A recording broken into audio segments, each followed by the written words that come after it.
gusto tenemos en línea a Julio Cobos, diputado nacional de la Unión Cívica Radical, vicepresidente segundo de la Cámara, había sido vicepresidente de la Nación en 2007, gobernador de Mendoza en 2003, senador por su provincia en 2015, ministro de Ambiente y Obras y Servicios Públicos a fines de los años 90, entre 1999 y 2003 de su provincia, porque él es ingeniero civil y cuando asumió, quiero recordar, incluso hidráulico, y cuando después me lo confirmará, y cuando asumió la vicepresidencia de la Nación en la fórmula junto a Cristina Kirchner, fue expulsado de la Unión Cívica Radical por dejar su cargo, que volvió a formar, tras dejarlo, a formar parte de las filas del histórico partido. Así que le vamos a dar la bienvenida con la famosa tonada de otoño, también conocido como Otoño Mendoza, una versión de Surco Pando con la voz de Pocho Sosa.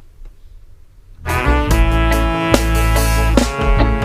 es lo mismo el otoño en Mendoza,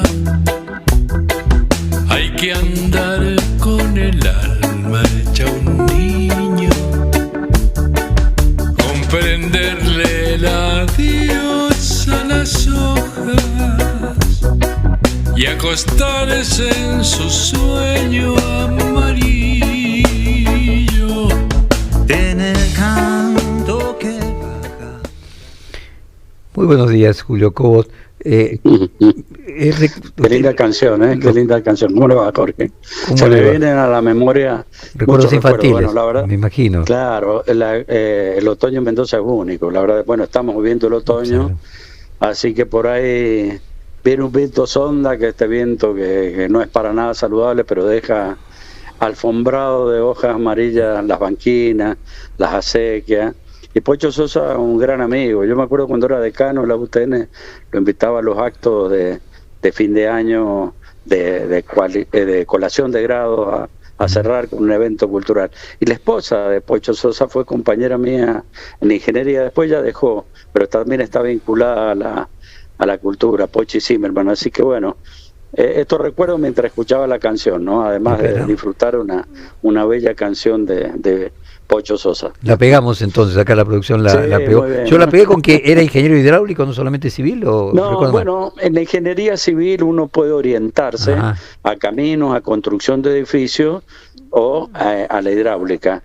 Yo soy ingeniero civil general, pero he sido titular de hidráulica general aplicada en la Universidad de Cuyo y de general en la tecnológica. Así que bueno. Para compartir historias viejas con la audiencia, yo me acordaba de eso porque cuando lo entrevisté por primera vez a usted como candidato, sí, exactamente, le llevé todo cuando escondía, en esa época escondía Moreno la inflación y yo le hacía metáforas hidráulicas sobre la inflación. Julio, escuchando la canción y en esta introducción melancólica, me viene a la mente esta frase del Eternauta que ahora todo el mundo repite, que lo viejo funciona. Lo viejo funciona. Al final usted representa al verdadero radicalismo y estaba allí estoico defendiendo a los jubilados. Es así, porque a ver, yo creo que uno tiene que asignar prioridades y está en nuestra bandera el tema de las universidades, el tema de las jubilaciones. Nosotros propusimos ante el cambio de la fórmula de actualización, que había un desfasaje del 8%, y sacamos la ley para que esto se corrigiera, y después fue vetada. Lamentablemente el veto, acompañado por algunos radicales también, prosperó, ¿no? Y bueno, volvimos a insistir, pero lamento que muchos miembros del radicalismo no hayan dado quórum, porque teníamos dictamen propio nosotros también. Entonces las cosas hay que pelearlas ahí. Yo es muy difícil, Jorge, que no dé quórum, digamos. Siempre hay que dar quórum. Me acuerdo cuando en el Senado, usted no sé si se va a acordar, yo presidí el Senado y convocaba elecciones, muchas veces no había quórum. Llegué hasta decirle voy a descontar el sueldo a los senadores que no vienen, porque el trabajo es ahí donde tiene que dar el debate. Bueno, pero hay presiones del Ejecutivo hacia gobernadores, gobernadoras que por ahí están transitando un acuerdo o que están explorando alianzas.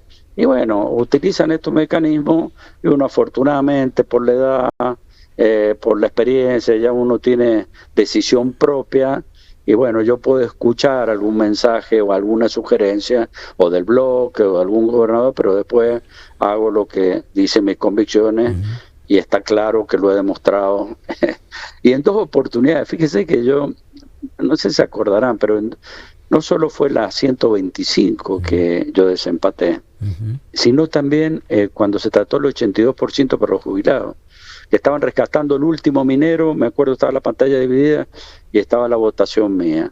Entonces, como yo le decía ayer en el bloque, mire, yo desempaté en esta oportunidad, así que ahora no me pidan que no dé quórum por un 7% de algo que hay que corregir, que está mal, y por un aumento del bono que era menos inclusive que la desactualización por inflación. Pero bueno, lamentablemente así están las cosas y no, lo que no tenemos que perder en política, me parece, son 2 cosas, independientemente del partido y la situación que estemos. Es la dignidad, las convicciones, obviamente, y bueno, y en eso creo que uno se mantiene firme, ¿no? Ayer, Julio, en este mismo programa, me entrevistamos a el ahora ex presidente del órgano más importante de la Unión Cívica Radical, que es la Convención, Gastón Manes, quien renunció y dijo textualmente: en lugar de nadie se salva solo, ha primado sálvese quien pueda. Lo que alguna vez fue una comunidad de pensamiento y acción se ha visto reducido a una suerte de confederación de posturas provinciales, cada uno con sus urgencias, con sus lógicas locales y sus pactos circunstanciales. ¿Comparte esto que dijo Gastón Manes, su renuncia, y no sé si le genera simpatía al propio Facundo? Hemos tenido en este periodo, en ese gobierno de Milei, la verdad que 2 polos de poder, uno institucional, que es la presidencia del partido, de la convención, pero otro, digamos, de hecho, que es el poder territorial, que por ahí ejercen los gobernadores, bueno, y también en menor escala los intendentes. Así que nunca hubo, también, y esto es una crítica a la conducción, a lo mejor una convocatoria entre legisladores, entre gobernadores y la autoridad del partido para por lo menos definir los trazos gruesos en los temas importantes, ya que por ahí el poder, al estar repartido, no alcanza con que el presidente del partido diga, bueno, en esto vamos a apoyar de tal o cual manera. Y esto ha afectado obviamente a nuestro partido, y estas indefiniciones que por ahí tenemos y estas contradicciones partidarias que se nos han presentado en cada momento donde tenemos que votar y aparecen posturas distintas, y bueno, y esto no ayuda a... Fíjese que Unión por la Patria, aún con el desgaste que tiene todo, la posición ha sido constante. Y bueno, tiene un cardario de votos por ahí que es piso y techo, pero lo mantienen. Pero nosotros estamos perdiendo hasta el piso, y eso es grave. Aquí quieren preguntarle Julio Claudio Mardones y Elizabeth Pejer. ¿Qué tal, diputado? ¿Cómo le va? Buen día. ¿Qué tal? Buen día. Y ahí quería preguntarle, Julio, porque, bueno, surge todo en un momento tan cercano a las elecciones porteñas, en donde parece que hay algunos gobernadores que han decidido no pelearse con el gobierno en este contexto, y se esperan la semana que viene volver nuevamente en la Cámara Baja a discutir los dictámenes, 11 dictámenes, tanto para el bono de 70.000 pesos, actualizarlo por el índice de inflación, como también la nueva moratoria previsional. ¿Cree que habrá algún cambio especialmente en quienes no fueron o en su bloque que decidió no bajar? Yo creo, claro, bueno, mi postura va a ser siempre la misma, yo voy a bajar, independientemente de los temas que aparezcan. Lo que hay que tener en cuenta es que no hay que dar excusa, porque ahí se coló el tema del AGN, entonces dice, bueno, este tema no está consensuado, entonces empezamos a buscar excusas para no tratar lo esencial. Entonces creo que hay que convocar nada más para el tema jubilatorio. Inclusive lo de la Comisión Libre hace ruido porque también hay mucha presión por eso. Yo creo, en lo personal, que no la tiene que dirigir ni Unión por la Patria, que tiene una posición ya, si se quiere, preanunciada, y el oficialismo. Y hoy en día está empatada 14 a 14. Esa comisión. Entonces hay que buscar figuras y que sí, a ver, yo diría una figura de la coalición cívica que siempre ha velado por la transparencia. No le podemos negar que al partido Carrió siempre ya ha denunciado al propio y extraño, ¿no? Por ejemplo, qué sé yo, o una Dania Tabela, que no sé, buscar una figura en eso tiene que entenderlo, tanto Unión por la Patria como el oficialismo, porque si una comisión es para investigar. Totalmente, no por 90 días y todavía no arranca. Y claro, con esto mi última pregunta, no Julio, pero ahí sí. ¿Usted cree que el PRO y la Libertad Avanza aceptarían otra figura que no sea de Unión por la Patria o es solamente frenar todo? No sé, yo lo he planteado en el bloque, hay mucha reserva en esto, pero me parece que una salida, si no lo tiene que definir el cuerpo, claro. Esto es así, pero no contaminemos el tema de los jubilados porque damos excusa para que se agarren de esa cosa, de ese tema, sea la GN, o sea la Comisión Libra, que no corresponde, que son 2/3, que esto, que lo otro, que hay que hacer un nuevo dictamen. Bueno, sí. Siempre esas zonas grises complican. Hay que llamar a una sesión nada más para tratar el tema jubilatoria. La moratoria, la actualización, lo que quedó pendiente la vez pasada producto del veto, que lo podemos volver a tratar ahora, y la actualización del bono, y hay, no sé, como 10 dictámenes de eso, y el radicalismo tiene su dictamen. Sí. Entonces tenemos la capacidad para defender nuestro dictamen o para consensuar con otros unas posturas intermedias, porque digo siempre, los consensos no es, que voten el nuestro. Bueno, no, así no se construye política, ¿no? Y resultados. Así que bueno, esa es una humilde visión, lo he transmitido ya a aquellos que han firmado. Ayer inclusive le pedí que no lo pusieran en la GN en el primer término, porque es lo que quería Unión por la Patria. Le digo, pásenlo en el último, porque si van más a dar excusas para no dar quórum, ¿no? Diputado, ¿cómo le va? Muy buenos días. ¿Qué tal? Buen día. Quería volver con el tema del radicalismo, especialmente para consultarle cuál es su opinión, su posición respecto de la postura que debería asumir o la estrategia electoral que debería asumir el radicalismo de cara al resto de los comicios en las provincias, pero también especialmente a la elección legislativa nacional, pensando que además es una de las fuerzas políticas que más bancas tiene que renovar este año, y que podría, ver reducida en forma muy significativa su representación si atomizado, si no hay una estrategia en conjunto.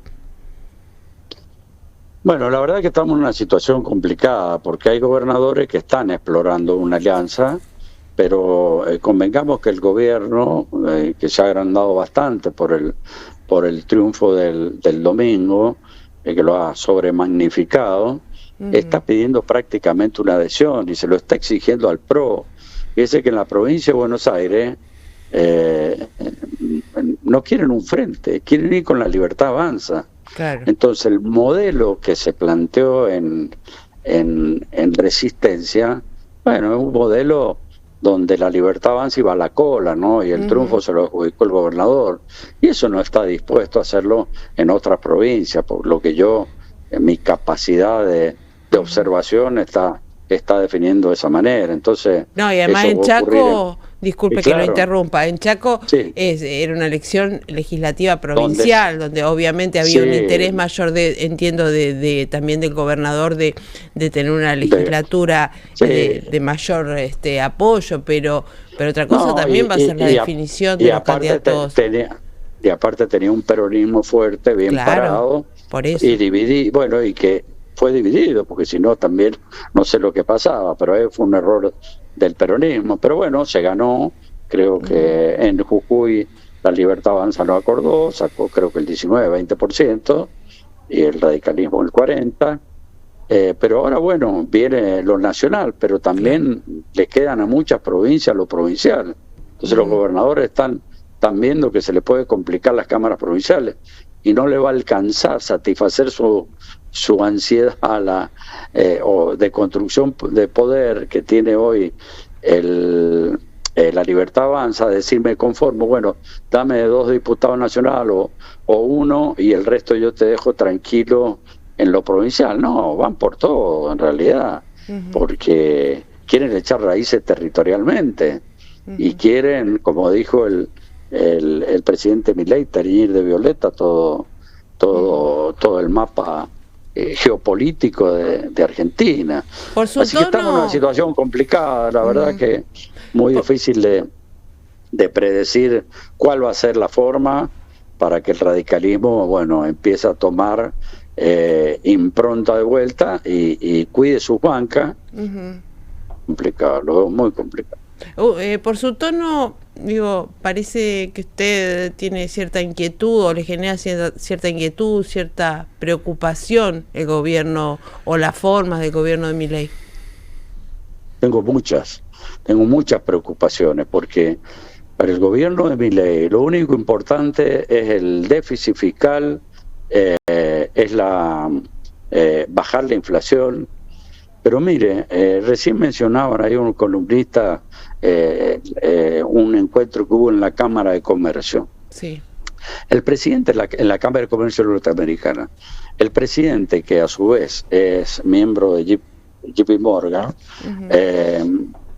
dijo, el título del encuentro, el meeting, el summit, era hacia una Argentina competitiva. Dijo, mire, está bien, la estabilidad económica es necesaria, ordenar la macroeconomía, sacar el cepo, bajar la inflación. Pero también es necesaria una reforma tributaria, porque la presión tributaria es muy grande en Argentina y puso el orden de ahí. Convengamos que había habido una disminución de las retenciones, fundamentalmente en la soja, y ahora la sacaron.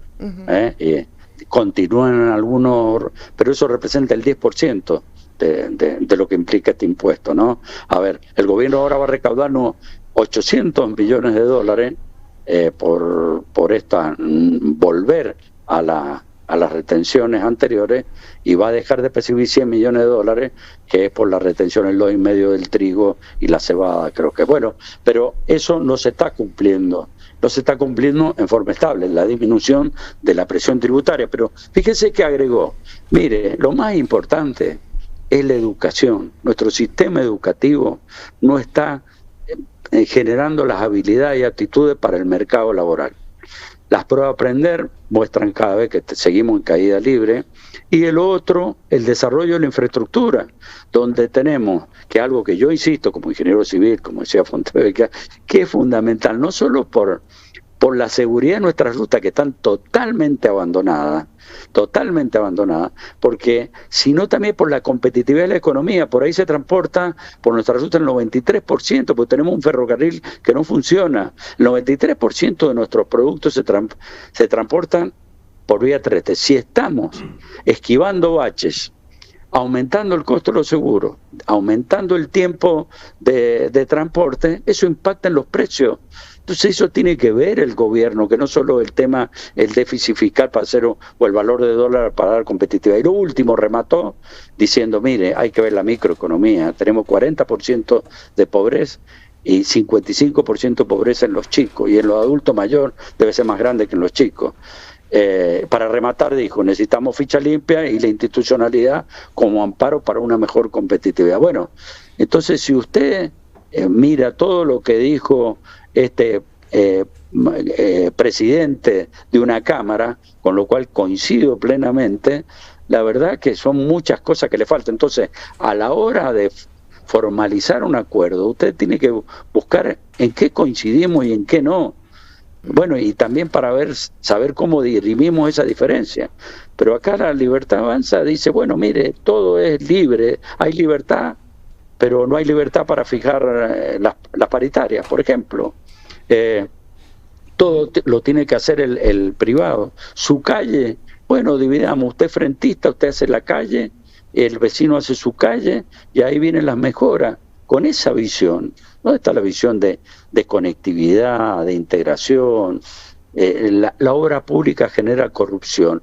Bueno, algo que hay que terminar es con la corrupción, no con la obra pública. O no tienen funcionarios honestos para terminar con la corrupción. Bueno, estas son las diferencias a mí que me carcomen y que veo que, bueno, hay cierta también condescendencia por la ciudadanía de estas cosas que faltan y que bueno, que no son, parece la prioridad por ahora de la ciudadanía también, ¿no? Julio, Jorge Fontevecchia nuevamente. Yo lo Sí, escucho y le pido una reflexión sobre un tema que por lo menos a mí personalmente me llama la atención enormemente, que es si son, ¿para qué sirven los partidos políticos? Sería el título, y usted con toda su experiencia, y además la experiencia de haber hecho una alianza y haber sido expulsado del partido y luego vuelto a llamar al partido, mi pregunta es, pasa también con el peronismo. O sea, el peronismo hoy está atravesando la misma situación que el radicalismo. Los gobernadores, los poderes territoriales actúan, podríamos decir, no sé si la palabra es feudalmente, pero bueno, ningún presidente o del Partido Radical o del Partido Peronista logra disciplinar, unificar a todos los integrantes, y lo que se han convertido los partidos políticos es en fragmentaciones territoriales. Cuenta la territorialidad. Y al mismo tiempo tenemos un presidente que no tenía partido político y se hizo presidente de la noche a la mañana, sin necesidad de un partido político. Entonces, me gustaría una reflexión suya sobre los partidos políticos, el futuro de los partidos políticos, si el radicalismo y el peronismo tienen sobrevida, y para lo cual tendrían que hacer qué cosa, y si el futuro de la política es como una especie de partidos que quedaron como sellos provinciales y candidatos a presidentes que emergen por fuera de los partidos.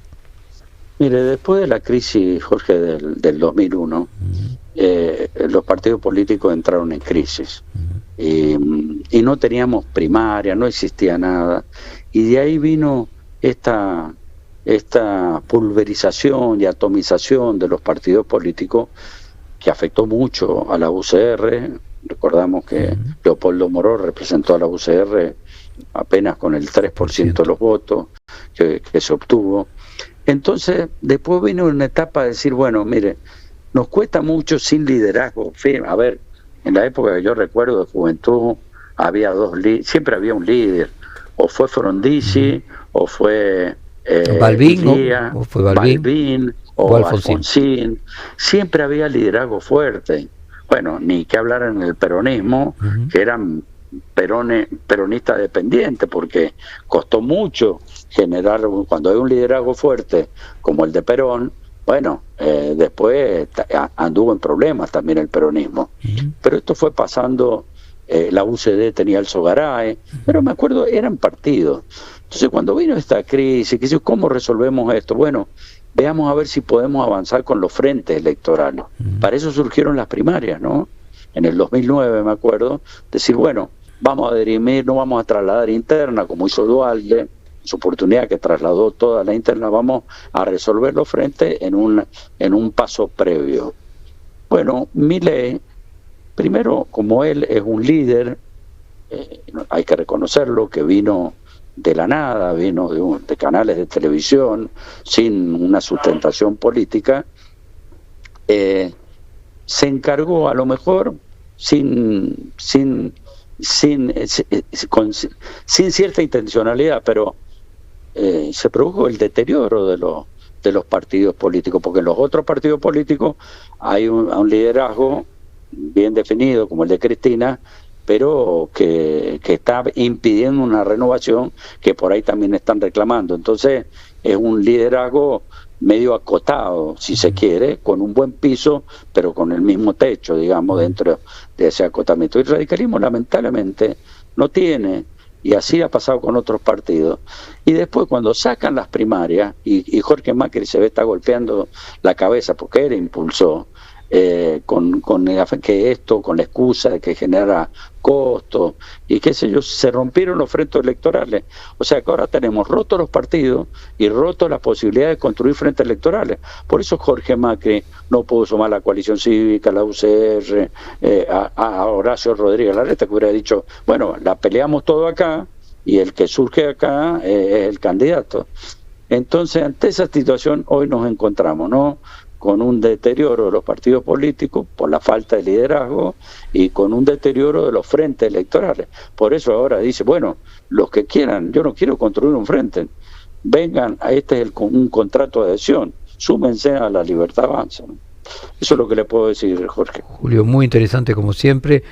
Para endulzarle entonces el oído le volvemos a poner Tonada de Otoño de su amigo Pocho Sosa y le mandamos un abrazo grande. Bueno, muchas gracias, Jorge. Acabamos de hablar con el diputado nacional, ex vicepresidente, ex gobernador de su provincia, Julio Cobos.